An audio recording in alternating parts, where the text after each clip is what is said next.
Todos são muito bem-vindos, amém? Meus irmãos se abraçarem lá atrás, que gostoso isso, né? Ter comunhão. Estou vendo uma pessoa nos visitando lá atrás, né? Do lado da dona Isolde, bem-vinda. Você já veio uma vez aqui, não veio? Já esteve aqui, né? O pastor está sempre de olho, né? Veio uma ovelhinha diferente, a gente, opa, seja bem-vinda, que Deus te abençoe, em nome de Jesus.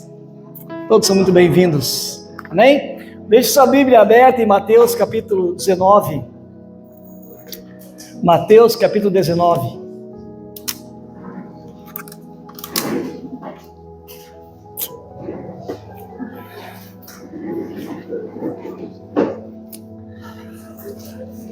Quero falar de um tema hoje que se faz muito necessário em nossos dias. Lidando com o casamento, lidando com o divórcio e lidando com o novo casamento. Quando a Bíblia fala a respeito da volta de Jesus ou da segunda vinda de Jesus, a Bíblia toma como exemplo o casamento. A figura de um encontro com a sua noiva, quando Jesus virá como noivo para buscar a igreja, a sua noiva. Isso significa dizer que o nosso casamento, ele aponta e nos dá um vislumbre antecipado daquilo que será a nossa felicidade eterna com Jesus, em perfeita união com Deus. Amém, queridos?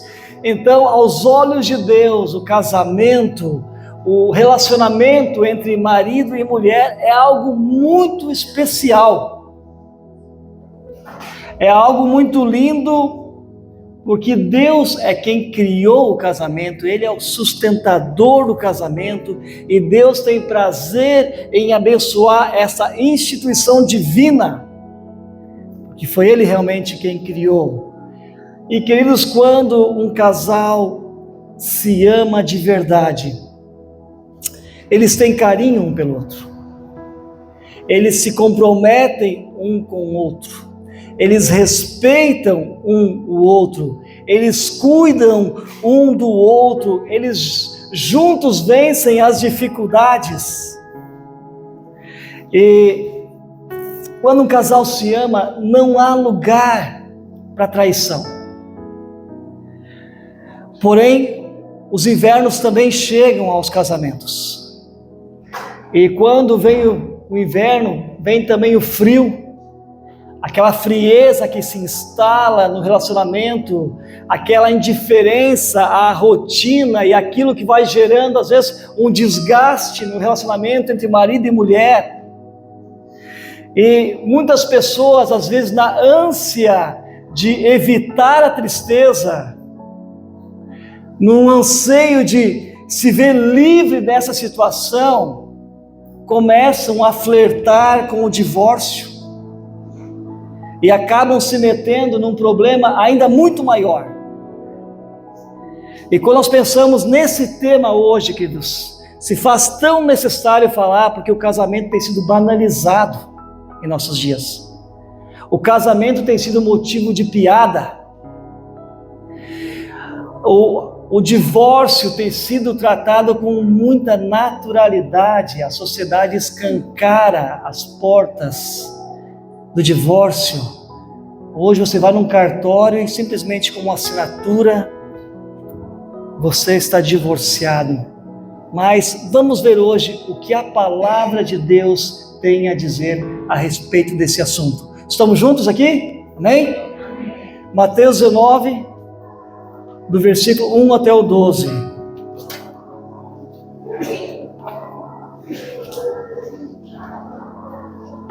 Onde nós vamos ouvir o que Jesus pensa a esse respeito.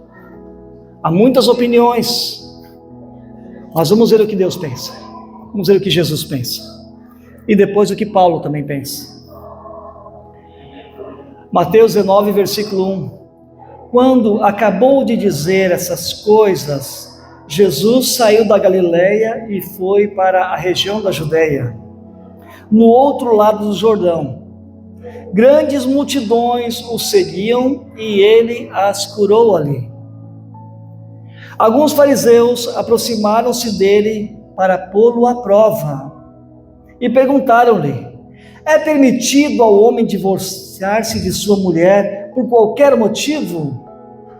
Ele respondeu: vocês não leram que no princípio o Criador os fez homem e mulher? E disse: por esta razão o homem deixará pai e mãe e se unirá à sua mulher, e os dois se tornarão uma só carne. Assim eles já não são dois, mas sim uma só carne. Portanto, o que Deus uniu, ninguém separe. Verso 7. Perguntaram eles: então por que Moisés mandou dar uma certidão de divórcio à mulher e mandá-la embora? E Jesus respondeu: Moisés permitiu que vocês se divorciassem de suas mulheres por causa da dureza do coração de vocês.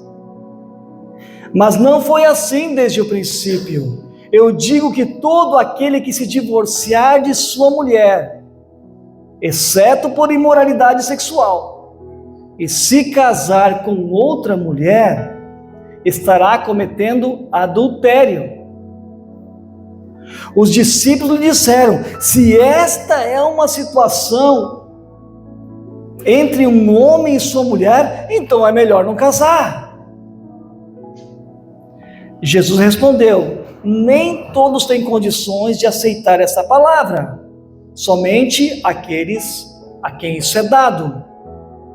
Alguns são eunucos porque nasceram assim, outros foram feitos assim pelos homens, outros ainda se fizeram eunucos por causa do reino dos céus. Quem puder aceitar isso, aceite. Amém? Vamos orar mais uma vez? Coloca a mão no seu coração e diga assim: Senhor Jesus, fala comigo. Eu quero aceitar a Tua palavra. Que nessa noite, essa semente poderosa possa cair no meu coração e que seja um solo fértil, para que essa semente da Tua palavra brote, floresça, frutifique a 30, a 60, a 100 por um. Transforme a minha vida, o meu casamento, a minha família, e onde quer que eu vá, eu possa mostrar que eu sou uma nova criatura em Ti. Amém. Amém, queridos. Queridos, vamos acompanhando esse texto. Eu peço que coloque na tela ali o versículo 3 e 4, esse texto que acabamos de ler, Mateus 19, 3 e 4. A gente vai fazer menção de alguns textos nessa noite, o pessoal lá atrás vai me ajudar. Mas a gente percebe aqui que havia multidões, não é exagero, multidões na palavra é verdade, a Bíblia fala sempre a verdade.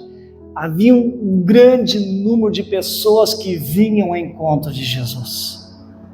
Elas tinham fome de Jesus, elas tinham sede, elas queriam ser curadas das suas doenças, elas queriam ser livres daquilo que os importunava, às vezes coisas espirituais, elas queriam ouvir mais a respeito do reino de Deus. E quando Jesus falava, dos seus lábios extravasava a graça, as pessoas se sentiam tocadas por Deus, elas nunca tinham ouvido dessa maneira falar de Deus e das coisas de Deus, elas se sentiam preenchidas. Mas entre aqueles que estavam ali querendo mais de Deus, também haviam algumas pessoas que estavam mal intencionadas, que a Bíblia aqui chama de fariseus, são aqueles religiosos, aqueles que conheciam a lei, mas eles não estavam ali para serem curados, eles não estavam ali porque queriam saber mais do reino de Deus, eles estavam ali para pôr Jesus à prova. Eles vinham com perguntas maliciosas, com pegadinha, para ver se pegavam Jesus em alguma situação no qual Jesus fosse contradizer a lei de Moisés, a Deus, ou o próprio Herodes, a quem João Batista havia denunciado o pecado do adultério, naquela mesma região, e havia perdido a cabeça por isso. E eles vêm então aqui de maneira sutil, no versículo 3, pondo Jesus à prova, porque queriam achar um erro nele, para que pudessem condená-lo, acusá-lo e condená-lo e crucificá-lo. Mas aqui no versículo 4, eles perguntam para Jesus: é permitido ao homem divorciar-se de uma mulher por qualquer motivo? Sim ou não, igreja? É permitido, sim ou não? Igreja, vamos lá. Essa era a pergunta. E Jesus então aqui, queridos, dá uma resposta, e a gente tem que se alegrar com isso, porque eles tentam colocar o dono de toda a ciência à prova, o dono de toda a sabedoria e poder, como diz um cântico. Quem é o ser humano para querer colocar Deus à prova? Mas eles tentaram isso aqui com Jesus, e Jesus os desconcerta, respondendo com uma pergunta: vocês não leram? Vocês são fariseus, vocês são religiosos, vocês conhecem as Escrituras do Antigo Testamento, vocês as interpretam, vocês não leem as Escrituras, vocês não leem a Bíblia, vocês não conhecem o que Deus pensa a esse respeito. E aqui que isso começa o ensinamento para nós, que Jesus está deixando bem claro, que as Escrituras, a palavra de Deus, tem resposta para a nossa vida. Amém, igreja? Seja qual área for, seja o teu casamento, seja a tua família, seja o teu relacionamento com os teus filhos, com o vizinho, com o inimigo, com o teu chefe, com os teus funcionários, com qualquer área que seja a tua vida, área financeira, área sexual, independente da área que seja, a palavra de Deus tem resposta para tudo. Aqui tem resposta para tudo, e essa é a pergunta de Jesus: vocês não leram? Vocês não leem a Bíblia? E hoje eu tenho a impressão que às vezes, que se Jesus viesse hoje aqui, ele ia chegar nas igrejas e dizer: vocês não leem a Bíblia? Vocês não entendem a vontade de Deus, a palavra de Deus?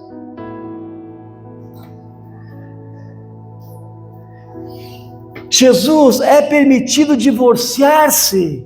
Eles tinham uma resposta já a essa pergunta, porque naqueles dias os judeus, eles se orientavam por duas linhas de pensamento.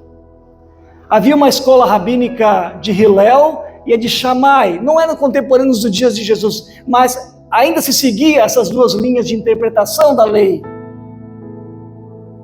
A linha de Hillel era uma linha mais liberal, era uma linha que ensinava ao povo que eles poderiam se separar, que poderiam mandar a mulher embora por qualquer motivo. Já a linha de Shammai era uma linha mais conservadora. Dizia que só podia despedir a mulher em caso de imoralidade, de adultério, de indecência, algo nesse sentido, um pecado moral. Mas aqui Jesus não deu grande ênfase. Esses dois rabinos eram aquilo que nós diríamos hoje os influencers, né? Naquela época. Então as pessoas seguiam a orientação dessas duas escolas de pensamento. Quem era judeu conhecia essas duas vertentes. Porém, Jesus aqui não faz rodeio, e Jesus não fica no eu acho aquilo outro, eu penso isso, e talvez, quem sabe isso, eu acredito nisso, como o outro pensou ali. Não, Jesus não ficou com esse tipo de rodeio. Jesus imediatamente levou os seus ouvintes às Escrituras. Levou a sua audiência as Escrituras, e ele mesmo então aqui interpreta a vontade de Deus. Jesus interpreta o que é o casamento. Eles queriam falar de divórcio, mas Jesus fala sobre casamento. O que é casamento para Jesus? Versículos 5 e 6. Por essa razão, deixará o homem pai e mãe, e se unirá à sua mulher. Já tem casal que começa errado aqui, que não quer deixar o pai, que não quer deixar a mãe, vão dormir, vão morar na casa do sogro e da sogra, do pai e da mãe. Tem gente que já começa errado. A casamento aqui, ó. Por essa razão, o homem deixará pai e mãe e se unirá à sua mulher, e os dois se tornarão uma só carne. Assim, eles já não são dois, mas sim uma só carne. Portanto, o que Deus uniu, ninguém separe. Queridos, então a primeira coisa que na interpretação de Jesus, o que é um casamento? Casamento é uma união entre um homem e uma mulher, ou seja, é uma relação heterossexual entre um homem e uma mulher. Quando Deus viu que o homem estava só, diz lá em Gênesis que Deus falou: não é bom que o homem fique só, farei uma ajudadora, auxiliadora. Quando Deus viu que o homem estava só, Deus não fez um Ivo para ele, Deus fez uma Eva. Deus não fez 10 amigos, Deus fez uma mulher, uma companheira. E isso é casamento, uma união entre um homem e uma mulher. Esse é o casamento segundo Deus, segundo a vontade de Deus. Márcio, estamos falando sobre isso essa semana, né, Márcio? Fui dar uma carona para a Tina, fui dar uma carona, entra um pouquinho, isso era umas 5 horas da tarde, saí de lá, acho que era 10 horas, né? Fomos na lagoa, pescamos e fritamos peixe, comemos, foi uma benção, né, irmão? Vou dar carona mais em seguida, viu? Vamos mais lá. E uma sacola de laranja ainda, meu Deus do céu, irmão. Não me desconcentra, deixa eu voltar aqui, gente. Queridos, sobre o casamento, então, ainda que a sociedade aprove a união homoafetiva, ainda que a sociedade aplauda o casamento entre homossexuais, entre homem e homem, entre mulher e mulher, entre pessoas do mesmo sexo, isso é uma escolha humana e nunca uma instituição divina. Ainda que a sociedade chame isso de casamento, aos olhos de Deus não é. E Deus não abençoa uma união como essa. Deus abençoa uma união entre um homem e uma mulher. Isso é casamento de acordo com as Escrituras. Certo, gente? Deixa eu falar algo aqui para vocês. Eu estou falando sobre um tema muito polêmico. É bem provável que vocês nunca foram num culto onde foi tratado como eu vou tratar aqui com vocês isso aqui. Certo? Então, nem todo mundo vai concordar com o que eu falo, certo? Mas eu estou bem tranquilo que estou falando biblicamente, certo? Mas há quem pensa diferente, certo? Mas biblicamente casamento é entre homem e uma mulher. Queridos, quando Adão conheceu a Eva, ele ficou embasbacado, não é? Então, ele viu ela e falou assim, essa sim, porque ele já tinha olhado para a macaca, já tinha olhado para a girafa, para a anta, né? E ele falou, essa sim, essa é osso do meu osso, essa é carne da minha carne. E é isso que Jesus falou aqui, ó. Quando a gente casa, você se torna uma só carne. Não existe união mais profunda, não existe relação mais profunda que o casamento. Ou seja, quando eu me casei com a minha esposa, com a Dori, nós nos tornamos uma só carne. Essa é uma convicção que cada um que é casado tem que ter. Ou seja, ela é parte de mim e eu sou parte dela. Nós somos uma só carne. Você é osso do meu osso, você é carne da minha carne. E o que Deus uniu, ninguém separe. Nem o padre separa, nem o pastor separa, nem homem separa, nem mulher separa, nem cartório separa, nem o diabo separa, ninguém separe. O que Deus uniu, ninguém separe. Casamento aos olhos de Jesus é isso, é uma união, queridos, que a gente experimenta em nenhuma dimensão tão profunda nesse mundo como um marido e uma mulher, nem com os filhos. É uma união tão profunda que justifica o desvincular de um filho e de uma filha do seu pai e sua mãe para casar. Deixar um pai e mãe para se unir à sua mulher. É uma união mais profunda. Você casou, você é um com teu marido. Você casou, você é um com a tua esposa. A tua união com teu marido, com a tua esposa, é mais profunda que a tua união com teu pai e com a tua mãe. Isso é casamento. A quem deixar? A quem deixar é a pergunta. Pai e mãe. A quem nunca deixar, queridos? A esposa e o marido. Certo? Vocês estão entendendo o que é casamento aos olhos de Jesus? Sabe por que eu estou pregando sobre isso, queridos? Porque de vez em quando eu vejo de casais na igreja, se não der certo, eu estou cansado disso, uma hora eu vou sair e não volto mais. E de vez em quando a gente ouve cristãos pensando na possibilidade do divórcio. Então eu estou falando com o povo de Deus. Então hoje vamos botar as coisas bem as claras aqui, para não ter essa eu não sabia. Eu não li a Bíblia, não entendi. Hoje você vai entender, amém? Então, queridos, nos planos de Deus, casamento é para sempre, até que a morte nos separe. O que Deus uniu, ninguém separe. A intenção de Deus é ajuntar, a intenção de Deus não é separar. Deus mesmo fala, Ele foi testemunha entre a aliança entre você e a tua mulher. Ele foi a testemunha. Ele diz através do profeta, eu fui testemunha entre a tua aliança com a tua mulher. Eu sei que nossos casamentos nós temos pessoas como testemunha, mas a maior testemunha é Deus. E Ele odeia o divórcio. Malaquias 2:16. Deus fala, eu odeio o divórcio. Quer uma outra versão? Eu abomino o divórcio. Eu tenho nojo do divórcio. Deus fala. Deus tem ojeriza ao divórcio. Mas então, pastor, por que tantas pessoas praticam divórcio?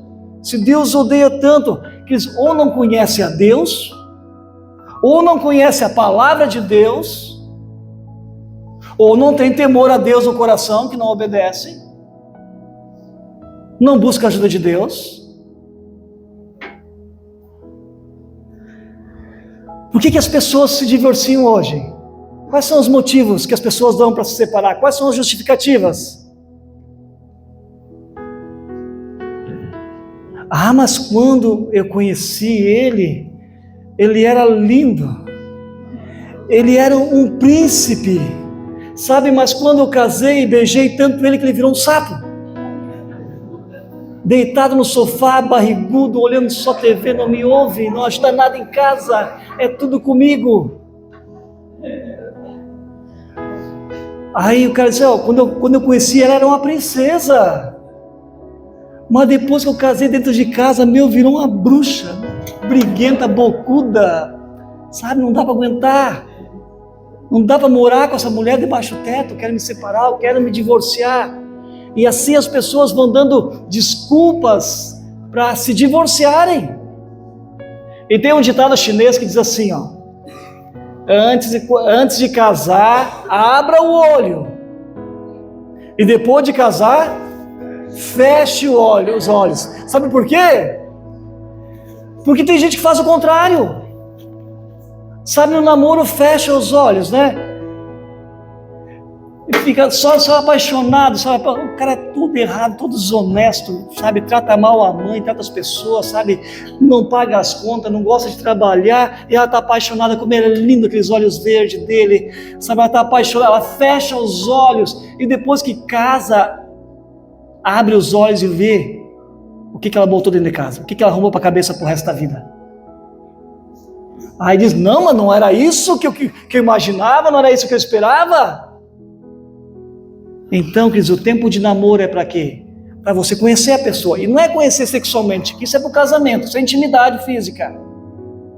O namoro é para você conhecer a pessoa, o caráter, ver se é honesto, se trata bem as pessoas, se é trabalhador, se tem condições, se realmente é com essa pessoa que você quer constituir um lar, quer gerar filhos, família, quer envelhecer junto.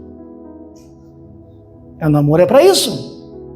Depois que casou, outras pessoas justificam assim, não é de hoje e nem de ontem, mas já faz muito tempo que eu quero me separar, só não tive coragem ainda.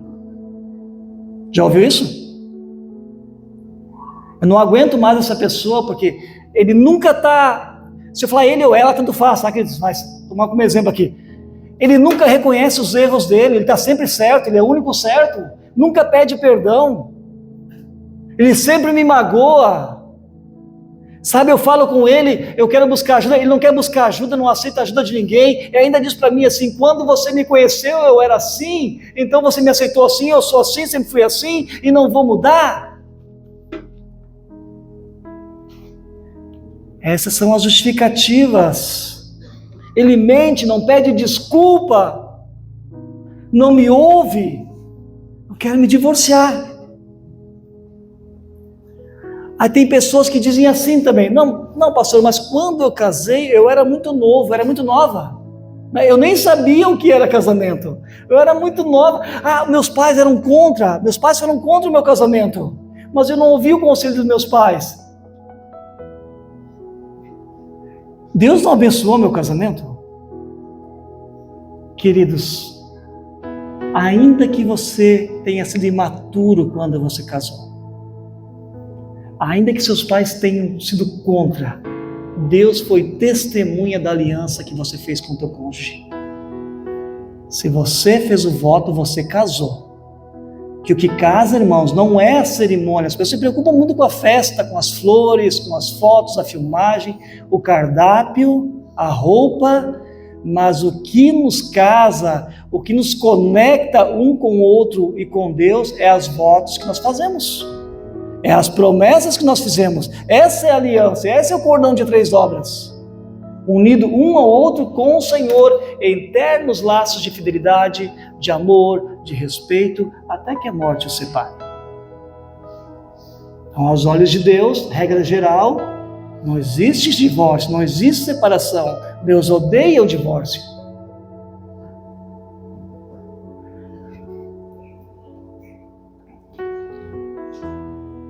Porém, a religião não cala a boca, né? Olha em versículo 7 e 8. Vamos adiante.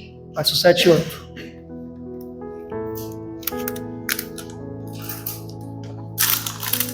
Quando Jesus respondeu isso, os discípulos falaram então, os fariseus: se é para ficar com a mesma mulher a vida inteira, então por que é que Moisés mandou dar carta de divórcio e mandar embora?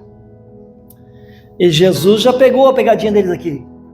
Olha aqui, primeira coisa, Moisés não mandou nada. Ele permitiu carta de divórcio. Deus não mandou nada, Moisés não mandou nada.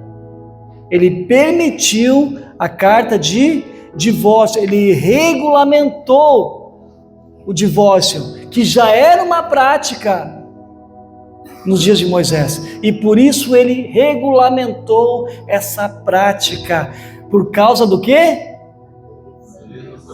Por causa da dureza do coração de vocês, por causa do coração de pedra de vocês. Sabe o que Jesus estava dizendo? Vocês são tão ruins. O coração de vocês é tão empedernido, vocês são tão ruins que vocês casam com a mulher, vocês tiram uma mulher da casa dos pais, vocês casam com elas, vocês usam, abusam, deitam, enrolam e depois, quando não querem mais, vocês abandonam ela com a mão na frente e outra atrás. Ela sai de casa sem nada. Essa era a realidade das mulheres naqueles dias, porque elas estavam numa situação onde elas não podiam ser acolhidas por outro homem, porque era a maior humilhação ser uma mulher rejeitada, ser uma mulher repudiada. E é isso que Jesus pega aqui com eles, ó, o coração duro de vocês, o coração de pedra de vocês. Moisés permitiu dar a carta de divórcio, senão vocês iam continuar matando essas mulheres, matando de fome, porque elas não tinham como se sustentar. Por causa da maldade de vocês, é que Moisés permitiu a carta de divórcio, para que pudessem ser acolhidas por um outro homem e até casar de novo. Senão não poderia. Queridos, divórcio é fruto de um coração de pedra. Divórcio, ele é fruto de um coração empedernido, é fruto da dureza do coração não é natural o divórcio, assim como a morte de uma criança não é natural, o divórcio não é natural também. A gente sabe que às vezes um cônjuge machuca tanto o outro, mas tanto, pisa tanto, sabe? Machuca tanto que chega uma hora que aquele outro não tem mais a disposição de perdoar mais uma vez e recomeçar de novo. Mas quantas pessoas estão hoje fazendo como esses fariseus que, em vez de perdoar, começam a olhar para o divórcio como uma porta, como uma possibilidade de fuga do cônjuge, como uma possibilidade de fugir do casamento. Não se preocupam com a esposa, não se preocupam com o marido, querem mais é se livrar do casamento, já não estão mais interessados no que o outro sente, o que o outro pensa, é um egoísmo, e ainda chamam isso de incompatibilidade de gênero. Mentira, isso é egoísmo. Não acredite na mentira de que o divórcio é a solução, não acredite. O divórcio custa muito caro, mas muito caro. Socialmente, emocionalmente, financeiramente, é um prejuízo incalculável, nunca é mais como foi antes. Se tiver filho, mais difícil ainda. Versículo 9, Jesus falou: eu lhes digo que todo aquele que se divorciar de sua mulher, exceto por imoralidade sexual, e se casar com outra mulher, estará cometendo adultério. Queridos, vamos procurar entender isso aqui. Primeiro, o divórcio por qualquer motivo não é válido. Entenderam isso, queridos? Diga aí, não é válido o divórcio por qualquer motivo. Vocês conseguem interpretar isso aqui? É o que Jesus está afirmando. O divórcio por qualquer motivo, ele não é válido. Porém, a infidelidade conjugal, a traição, o adultério aqui, né, parece legitimar a possibilidade do divórcio. Então há uma regra geral: Deus odeia o divórcio. Porém, existe uma possibilidade, uma exceção. O adultério, a traição, legitima a possibilidade do divórcio. Não é que porque pecou agora, bom, o meu cônjuge me traiu, então agora eu posso me divorciar. Não é esta a vontade de Deus. A vontade de Deus é sempre que haja o quê? O perdão, certo? Que a pessoa se arrependa, peça perdão, e que o outro cônjuge então se arrependa, e os dois continuem restaurando o casamento e recomecem a vida a dois, certo? Essa é a vontade de Deus. Porém, em caso de traição, às vezes a pessoa não se arrepende, a Bíblia abre essa oportunidade do divórcio, e nós vamos ver depois que essa pessoa então, ela não estaria cometendo adultério e casando de novo, certo? Se você pegar essa frase como ela está aqui, Jesus disse: todo aquele que se divorciar de sua mulher, exceto por imoralidade sexual e se casar com outra mulher, estará cometendo adultério, certo? Então, Tomé e Dulce, fiquem em pé um pouquinho, vou tomar vocês como exemplo. Não está na câmera, pode ficar do ladinho, não precisa se envergonhar, né? Olhem para o pessoal lá. Então, Tomé e Dulce são casados, quantos anos? 41? 41 agora, né? O outro está comemorando 41 anos de casado também, né? Delcio e a Íria, né? Então, vamos dizer então, só hipoteticamente, não aconteceu, né? Não estou profetizando e nem que aconteceu, tá? Vamos dizer então que o Tomé traiu a Dulce. Que vergonha, né, Tomé? Que triste isso, né, cara? Não esperava de você, irmão. Por 40 anos. Não, ele nunca fez isso, não fará. Mas vamos dizer que ele traísse a Dulce com outra mulher, certo? E a Dulce fica muito magoada e se separa do Tomé, certo? Você pediu o divórcio por causa da infidelidade conjugal. Então, nesse sentido, se a Dulce fosse casar com outro homem, ela não estaria cometendo adultério, porque da cláusula de exceção. Agora vamos fazer o contrário aqui. Vamos dizer que Tomé e a Dulce se separam, não e não foi por causa de traição, de adultério. Os dois se separaram. Tanto um quanto o outro casam com outras pessoas. O que estará acontecendo? Adultério. Quem falou isso? Está no versículo 9?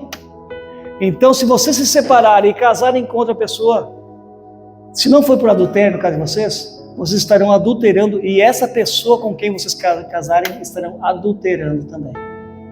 Não é triste isso? Pode sentar. Obrigado pelo exemplo. Por bom exemplo de vocês que estão 41 anos casados, né, e têm honrado a aliança que fizeram diante de Deus. Essa é inspiração para os mais jovens, né, e mostrando que é possível sim. Parabéns. Parabéns, Délcio. Parabéns aos casados aí. Queridos, então, aqui se a gente pegar agora esse versículo 9 e colocar na forma positiva e ler assim: todo aquele que se divorciar da sua mulher por imoralidade, aí está exceto, nós vamos botar aqui por. Então vamos pegar o versículo 9 lá. Todo aquele que se divorciar de sua mulher por imoralidade e se casar com outra, o outro não estará cometendo adultério, entendeu? É isso que a gente viu aqui. Então, queridos, separar e casar de novo, pode casar no cartório, pode chamar o padre, o pastor, ou quem quiser que abençoar. Se alguém se separou e casou com outro, e a causa do divórcio não foi adultério, está adulterando com essa pessoa. É o que Jesus ensinou aqui. Agora, então a pessoa inocente, no caso de traição, ela até está livre da servidão, está livre para se casar novamente, caso seja um caso de adultério confirmado. Queridos, quando a gente dirigia grupo familiar, isso em 1996, eu e minha esposa dirigimos o grupo familiar domingo à tarde, e um dos líderes do grupo familiar da quarta noite entrou de férias, e aí nos foi pedido de certa forma se a gente podia substituir esse líder na quarta noite, porque ele estava de férias. Então a gente foi. E quando a gente chegou no grupo familiar, tinha um casal assim, pensa numa cara de bullying, sabe? Emburrado assim, né? Os dois na cara de choro. E aí tem. Daí chegaram no grupo, podemos conversar com vocês depois? Claro. Terminou o grupo familiar, vieram para nós, muito tristes, e esse marido confessou: olha, eu traí a minha esposa como uma prostituta. E foi algo muito triste, e até para nós que éramos jovens ainda, né? Na liderança, e pegar uma coisa tão triste assim. Mas graças a Deus, que esse marido estava arrependido.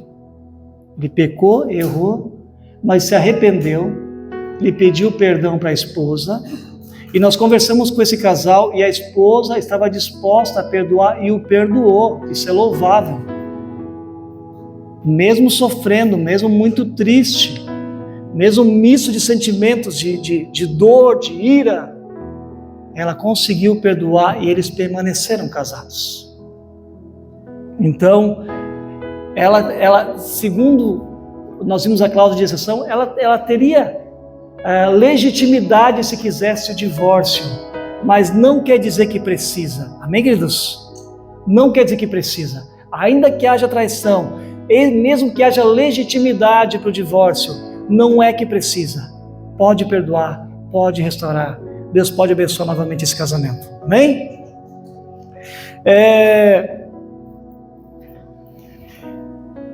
Agora nós vemos aqui que o versículo 10 agora, a gente vê que até os discípulos de Jesus, eles têm dificuldade para aceitar isso. Muitos discípulos de Jesus hoje também têm. Eles não conseguem pensar em casamento sem pensar na possibilidade de divórcio. Aqui no versículo 10, eles disseram: não, se é essa situação entre homem e mulher, então é melhor não casar. Agora eu pergunto para vocês, não é este o pensamento hoje? É melhor não casar. Vamos se juntar. Sabe, o pessoal quer beijar, quer ficar, quer deitar e rolar, quer transar, mas não quer casar. Tá entendendo como é esse negócio? Porque vai que a gente casa, né? E daqui a pouco assim, ó, a gente perde aquela paixão pelo outro, vai que não dá certo, né? Vai que que aparece alguém mais interessante? E aí se eu casei no cartório, né, vai ser difícil, vai ser mais complicado? Estão entendendo esse pensamento, queridos? Muita gente tem esse pensamento. Se o casamento é uma coisa tão séria, então é melhor não casar. Eles não querem assumir esse compromisso. Eles têm amor o suficiente, irmãos, para passar uma noitada, para morar junto, mas não são homens e não são mulheres suficientes, não têm amor suficiente para ir num cartório, para legalizar, para chamar Deus para esse relacionamento, para envelhecer junto com a pessoa, para estar junto quando envelhecer, para cuidar um do outro, quando está doente ou quando não vai tudo bem. Já havia um pensamento estranho naqueles dias lá, então é melhor não casar se o casamento é tão sério assim. Verso 11, Jesus respondeu: nem todos têm condições de aceitar essa palavra, somente aqueles a quem isso é dado. Queridos, casamento é uma coisa muito séria, mesmo com a argumentação deles dizendo, então não convém ser casado. Jesus não alivia 1 grama dessa aliança, das palavras que ele falou, não aliviou. Se você, entre aspas, né, Jesus está dizendo, se você não quer entrar num casamento do jeito que eu estou falando, então não case. Essa é a palavra de Jesus. Mas não viva na imoralidade. Se é para viver abrasado, se case. Agora, se você quer viver solteiro, ninguém é obrigado a casar. Agora, se casar, honra a aliança que você fez. Versículo 12 diz assim: alguns são eunucos porque nasceram, outros foram feitos, e outros ainda se fizeram por causa do reino do céu. Quem quiser aceitar isso, quem conseguir aceitar, que aceite. O que é o eunuco? O eunuco era muito comum na antiguidade. Não tinha os reis que tinham o seu harém de mulheres, então haviam homens que cuidavam dessas mulheres. Para esses homens não abusar sexualmente dessas mulheres, esses homens eram castrados. Eles eram castrados, são os eunucos, homens castrados. No mundo muçulmano tem mulheres que são castradas também, né, no seu clitóris, é algo terrível. Mas é uma prática hoje que existe no mundo muçulmano ainda. Mas em si, Jesus está falando de 3 tipos de eunucos: os que nasceram, os que foram feitos pelos homens e aqueles que se fizeram. O que quer dizer isso? Aqueles que nasceram são aqueles homens, ou até mulheres no caso, pode ser também, mas são pessoas que nasceram sem capacidade reprodutiva. Às vezes um doente mental, às vezes um defeito físico, a pessoa nasceu nessa condição. Ela não tem como gerar filhos. É um eunuco que nasceu dessa maneira. Mas também há eunucos que as pessoas, os homens fizeram, que é esse caso que a gente viu ali, dos haréns, a pessoa tem um acidente que acaba se tornando eunuco sem querer, é feito. E tem aqueles que se fizeram, que são pessoas, às vezes, que para servir melhor a Deus, abrem mão da vida sexual, abrem mão de casar. E tem muitos homens missionários, muitas mulheres missionárias, que sabem que onde estão, em países que estão levando o evangelho, se tivessem marido, ou esposa, ou filhos, não conseguiriam servir a Jesus. Então são pessoas que se fazem eunucas, abrem mão do casamento, abrem mão da vida sexual, porque querem servir melhor ao reino. Esses se fazem eunucos. João Batista era um desses. Paulo foi um desse, que abriu mão de ter uma esposa para servir a Deus. A história está cheia de pessoas que, até hoje, missionários que fazem isso. Mas nem todos conseguem entender isso. Agora vamos para a reta final aqui. A polêmica maior não está no divórcio, nem no casamento. Mas a polêmica maior está no novo casamento.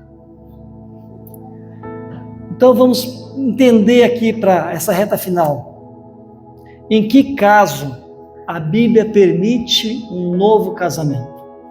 Certo? Quais são os casos? Em primeiro lugar, a Bíblia permite um novo casamento no caso de adultério comprovado. A gente viu esse caso aqui, mas você pode abrir lá Mateus capítulo 5, versículo 31 e 32. Mateus 5, 31 e 32. Vai aparecer no telão aqui agora. Jesus está no Sermão do Monte, e Jesus diz assim, dizendo novamente o que ele já disse de outra maneira. No Sermão do Monte, Jesus falou: foi dito, aquele que se divorciar da sua mulher, deverá dar-lhe certidão de divórcio. Mas eu lhes digo que todo aquele que se divorciar de sua mulher, exceto por imoralidade sexual, faz com que ela se torne o quê? Adúltera. E quem casar com a mulher divorciada estará cometendo o quê? Adultério. Aqui que a gente falou antes. Certo, gente? Então, em caso de adultério comprovado, a parte inocente, ela pode casar novamente e não estará cometendo adultério, certo? Qual é o segundo caso? O segundo caso está em Romanos 7, versículo 2 e 3. Aqui o apóstolo Paulo vai dar uma orientação. Em caso de viuvez, por exemplo, diz a palavra de Deus, pela lei a mulher está casada e ligado ao seu marido enquanto ele estiver vivo, certo? Então casou, enquanto está vivo o seu cônjuge, você está ligado a ele, isso é casamento, enquanto está vivo. Mas, o que diz a Bíblia? Se o marido morrer, aqui se é o marido ou a esposa, é igual, tá? Mas se o marido morrer, ela estará o quê? Livre da lei do casamento. Por isso, se ela se casar com outro homem, olhe bem, enquanto seu marido ainda estiver vivo, será considerado o quê? Mas a lei permite, o cartório permite. Mas aos olhos de Deus, é considerada adúltera. Mas se o marido morrer, ela estará livre daquela lei, e mesmo que venha se casar com outro homem, não será adúltera. Então, enquanto estão vivos, estão ligados um ao outro pelo casamento. Morrendo um, não morrer junto, né, amor? Não quero que tu case com outro. Se eu morrer, irmão, antes de minha esposa, ela está livre para casar com outros. É ou não é verdade isso aí?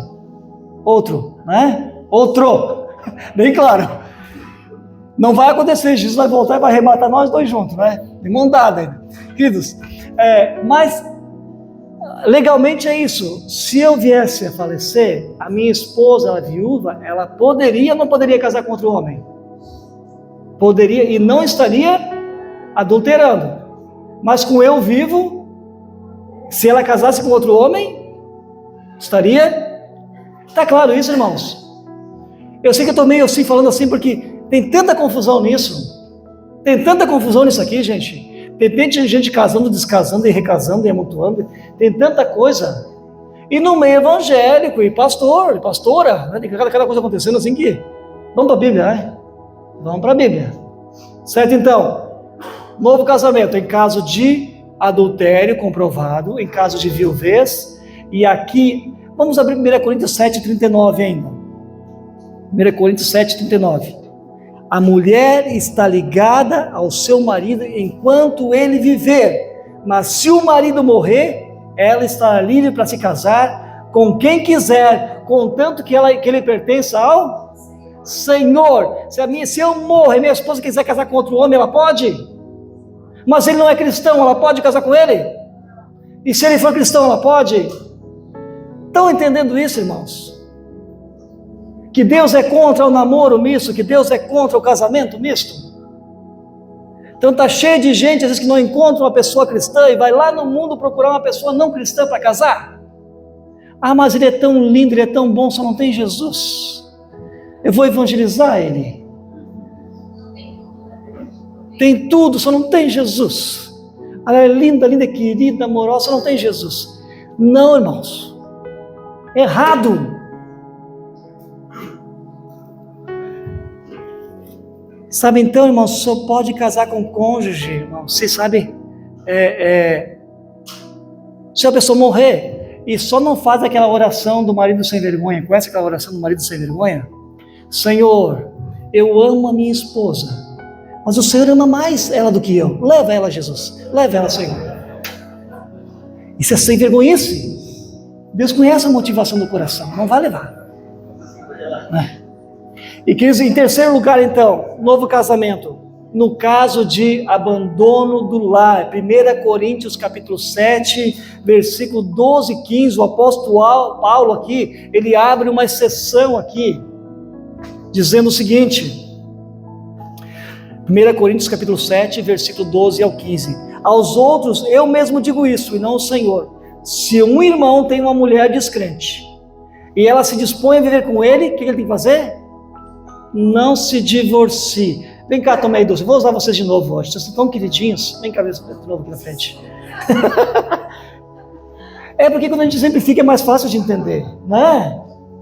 Casal abençoado.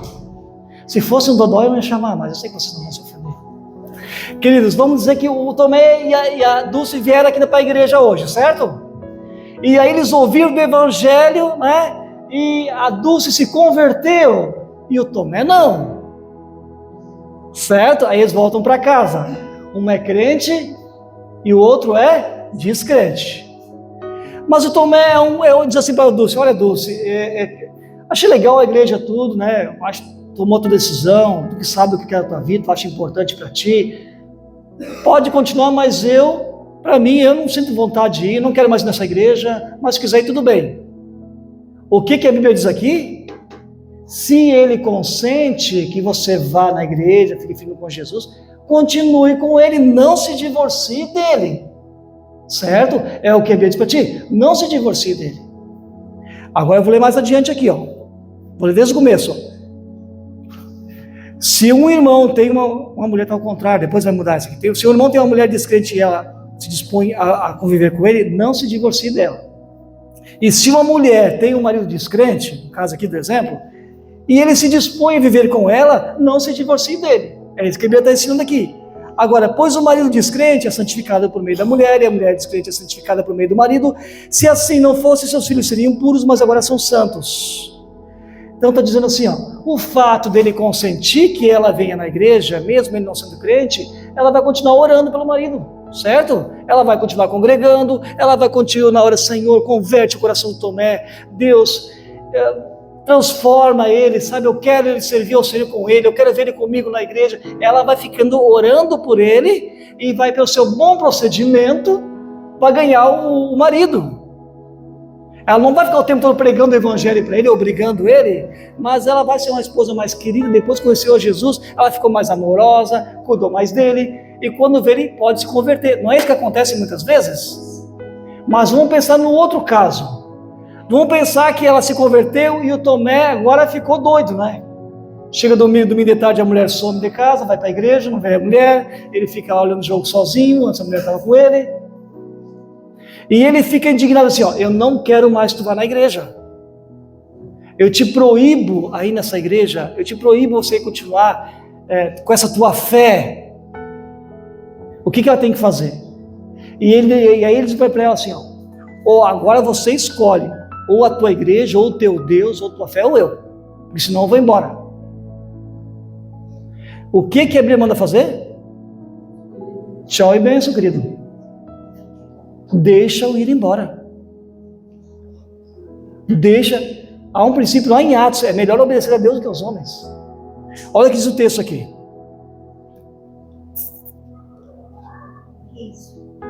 Verso 15? Está ali?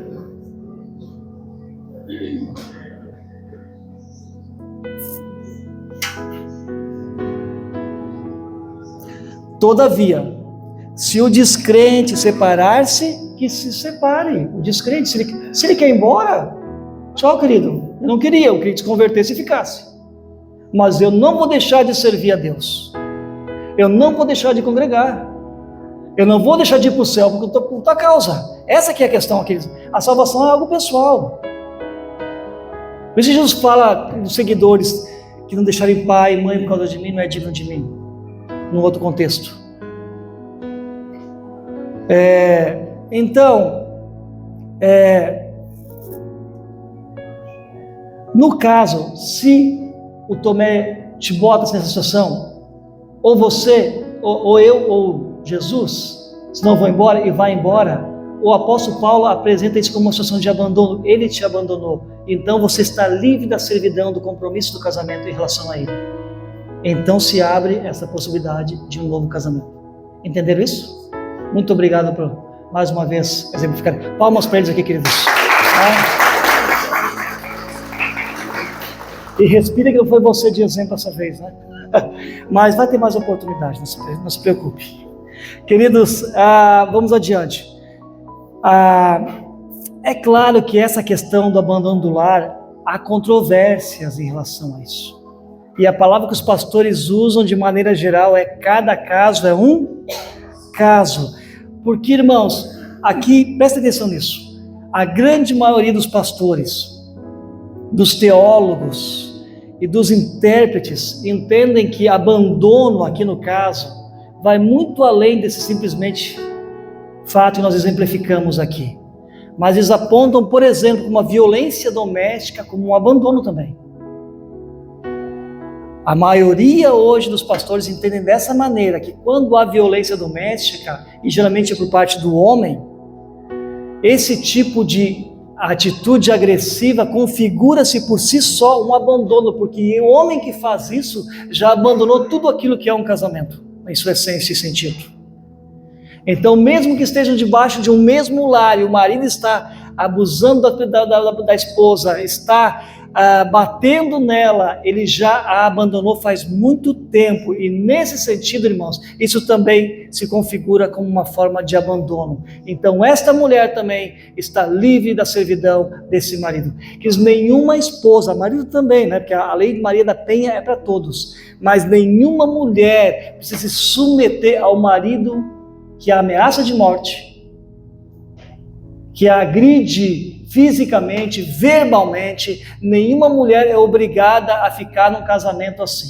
Para isso existe a lei Maria da Penha. Se o seu marido, ou se percebe a tua vizinhança, denuncie. E se o marido se diz cristão, de cristão não tem nada, porque isso é covardia. Tem que denunciar, certo? Não se aceita mais isso. Deus não aceita isso. Então, nada de violência entre marido e mulher, certo? E se o marido apanha da mulher, também tem a lei Maria da Penha também para ele também, certo?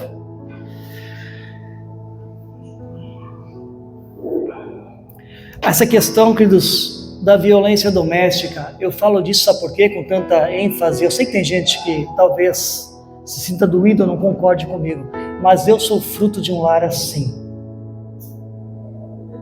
Eu vi quando criança o que uma criança não deveria ver: um pai batendo na mãe, violentamente. E não foi uma vez, nem duas, mas várias vezes.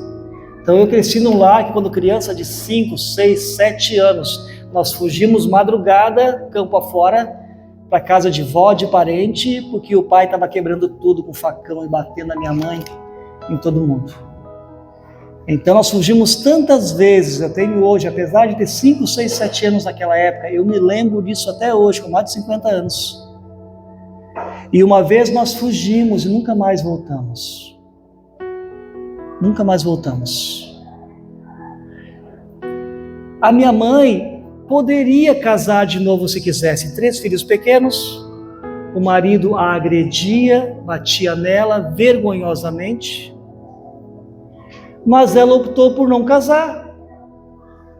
Nunca mais casou. Viveu até os 64 anos e nunca mais casou. Mas ela poderia, mas ela optou. Então, quem se divorcia também não é obrigado a casar de novo, certo, gente? Às vezes é uma opção. Sabe por que eu digo isso, irmãos? Tem que tocar nisso também. Sabe por quê? Porque tem muita mulher, principalmente mulher, né? Eu sou jovem, tenho um filho pequeno, não quero ficar sozinha. Mas veja bem as implicações de quem você vai colocar dentro de casa. Porque não falta, semanalmente que a gente ouve histórias do padrasto que abusou da filha e do filho e assassinou, as coisas terríveis, que ainda tem umas mães babacas que ficam a favor do marido, nem marido é, mas... Então veja bem as implicações desse homem que não é pai dos seus filhos, que você vai colocar dentro de casa. Veja bem, muito cuidado com isso. Porque o prejuízo, quem sofre mais são as crianças, porque uma criança, quando é abusada, ela é adulta e ele tem seus traumas. Nenhum homem mais... Um homem toca nela, já conecta ela aquela sensação, aquele sentimento do passado. É terrível isso. Então, veja, tome muito cuidado com isso, antes de botar um homem dentro de casa. Então, queridos, em último caso aqui, está em 2 Coríntios 5,17, que é a menção de ser alguém vivendo agora como uma nova criatura. Diz assim, 2 Coríntios 5,17, portanto, se alguém está em Cristo, é nova criação, as coisas antigas já passaram, eis que surgiram coisas novas. É aquela situação que a pessoa chega aqui e se converte, e daí a gente conhece ela, imagina um homem chega aqui, se converte, ele diz, olha pastor, eu sou separado, ele me diz. Está separado? Sim, estou separado da minha esposa. Daí eu digo para ele assim, mas então vamos lutar pelo teu casamento? Você não está disposto a reatar com a sua esposa, a tentar consertar? Ele disse, não pastor, não tem mais como, porque ela já está com outro homem, tem filho com outro, e já casou, e não tem mais como voltar atrás. Ela também não quer. Então é olhado nesse prisma da questão dos tempos da ignorância, porque Atos 17:30, se dá para colocar esse versículo ainda, Atos 17:30 fala, no passado Deus não levou em conta essa ignorância, mas agora ordena que todos em todo lugar se arrependam. Ou seja, a pessoa vem numa condição que Deus chama de tempo de ignorância. Antes de você se converter, você não vivia segundo o padrão de Deus.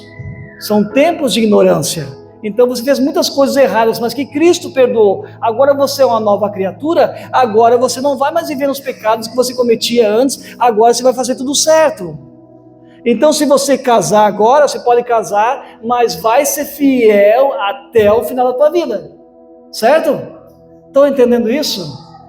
Às vezes não tem mais como consertar aquele erro do passado. Às vezes o cara chega aqui, olha, eu sou separado, vamos consertar teu casamento. Não, mas eu estou casado, eu estou junto com outra mulher, já tenho 2 filhos com essa mulher. E agora? Os filhos não têm culpa. Aí a gente pega ele e casa esse. Conserta esse casamento atual como legítimo e esquece o passado. Estão entendendo isso, gente? Você está vendo como uma coisa é complexa? É muito comum isso. Então essa seria a questão. Certo, irmãos? Então aqui só para a gente resumir. Vamos ficar em pé, já vou orar em seguida. Pensa nos dias de Jesus. Jesus encontrou uma mulher samaritana e falou para ela, bem disseste que esse não é o teu marido. Pois era o quinto já. Já era o quinto. Já era o quinto homem daquela mulher. E hoje as pessoas estão vindo a Cristo nessa condição às vezes. Cheio de relacionamentos de filhos, um com outro, e com outro, e com outro, e assim vai. Quando vem a Cristo, começa uma nova vida. E aí sim, é uma nova realidade. Então, queridos, Deus odeia o divórcio, regra geral. O que Deus uniu, não separe o homem. Jesus falou que no caso de imoralidade sexual, aquele que casa então nos dá o entendimento que ele não estaria adulterando se casasse novamente, porque a parte inocente foi traído, não foi o que traiu, certo? Então, quando pode casar novamente? Em caso de adultério comprovado. Segundo lugar, em caso de viuvez. Terceiro caso, e é controvérsia, cada caso é um caso abandono de lar, e também no caso de nova criatura. Certo, gente? Dado esse esclarecimento, eu creio que os irmãos são bem informados a esse respeito. Acredito que não vou mais ouvir alguém falar em divórcio aqui no nosso meio. Mas de fora, irmãos, tem muitas pessoas que vocês tendo esse conhecimento vão poder ajudar também. Amém? Vocês vão ajudar outros casamentos a serem restaurados, a não entrarem como uma porta de emergência, como uma porta de fuga no divórcio, porque estão arrumando um problema muito maior. Amém? Então eu quero, ainda para encerrar, só perguntar, como é que está o teu casamento? Como é que está a tua família? Como é que está a tua casa? Então, construa sobre a rocha. Tenha Deus como essa terceira dobra. Sabe, juntos, busquem a Deus juntos.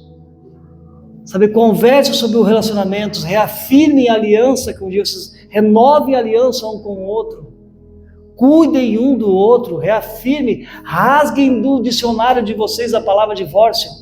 Isso a minha esposa, a gente conversou um dia, no nosso vocabulário não existe a palavra divórcio. Isso foi no início do casamento que nós falamos, estamos 27 anos casados e não usamos essa palavra, nem vamos usar. Seja radical. Alegra-te com a mulher da tua mocidade, com o jovem da tua mocidade. É o homem que Deus te deu, a mulher que Deus te deu, é presente de Deus, é figura da nossa vida eterna com Cristo, de felicidades juntas com Deus, com a família de Deus. Amém, queridos?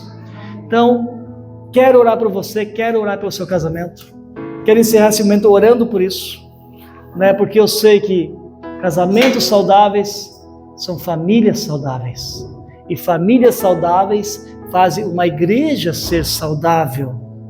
Uma igreja saudável torna uma sociedade saudável. Estão entendendo, queridos? Por que o diabo ataca tanto na família? Então, queridos, vamos viver os princípios da palavra de Deus. E aí pode vir os ventos, as chuvas, os rios transbordar, e a nossa casa não cai, porque ela está na rocha. Vamos orar? Quero pedir minha esposa vir aqui orar por nós, para os casamentos. Pode orar então. Senhor, nós te louvamos, Pai, pela tua palavra. Obrigada, Senhor, porque a tua palavra, ela traz conhecimento ao nosso coração, ela nos convence quando estamos errados. Obrigada por isso, Senhor. Que essa palavra, Pai, esteja em nosso coração, na nossa vida, dentro da nossa casa, dentro do nosso casamento, Senhor, dos nossos relacionamentos. Pai, em nome de Jesus, nós abençoamos mesmo a vida desse casal. Amém.